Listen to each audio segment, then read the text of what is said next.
Subscribe करें Zuhaib pigeons को और साथ में बेल आइकन को प्रेस करें ताकि हमारी हर न्यू वीडियो आपको मिले सबसे पहले। अस्सलाम वालेकुम friends, welcome to my YouTube channel Zuhaib pigeons. उम्मीद करता हूँ सब दोस्त भाई खैरियत से होंगे। सब दोस्तों भाइयों का शौक़ भी बेहतरीन जा रहा होगा।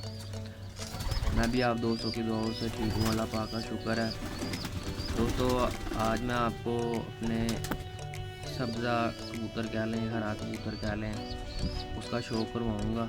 सबसे पहले मैं आपको इसकी आँख का शो करवाता हूँ। ये देखिए कि दोस्तों ये इसकी आँख है माशाल्लाह। आँख देख के आपको बहुत मज़ा आएगा माशाल्लाह।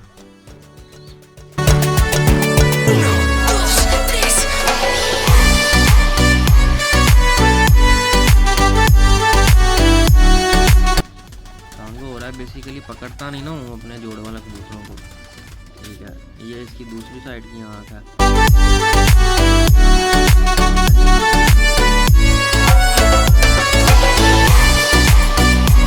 अब मैं आपको इसके परों का शो करवाता हूँ। बेसिकली झाड़ में है कबूतर। ये देखें ये इसके बार है, बार वाले देख लें 3 पर। ये दोस्तों ये इसका इस तरफ का कुंदा है।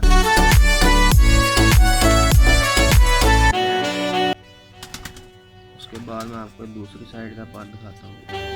बेसिकली न्यू पर लेके आ रहा है अपने झाड़ में। परों की बनावट देखिए, पीली के ऊपर गौर करें माशाल्लाह। ये इसकी दुम है, 3 उंगल की हड्डी है और 5 जोड़ों का कबूतर है। मतलब हड्डी ख़त्म होती साथ ही जोड़ है। जोड़ हल्के से खुले, हल्के से मामूली से। अब आपको मजा के पंजे हैं माशाल्लाह, जामनी पंजे इसके और खुश्क पंजे, ठीक है। तो जिन दोस्तों ने मेरे चैनल को सब्सक्राइब नहीं किया वो चैनल को सब्सक्राइब कर लें, साथ वाले बेल आइकन को प्रेस कर लें ताकि मेरी हर न्यू वीडियो का नोटिफिकेशन मिले। तो दोस्त मैं वीडियो ख़त्म करता हूँ, मिलता हूँ किसी नेक्स्ट वीडियो में। तब तक के लिए अल्लाह हाफिज़।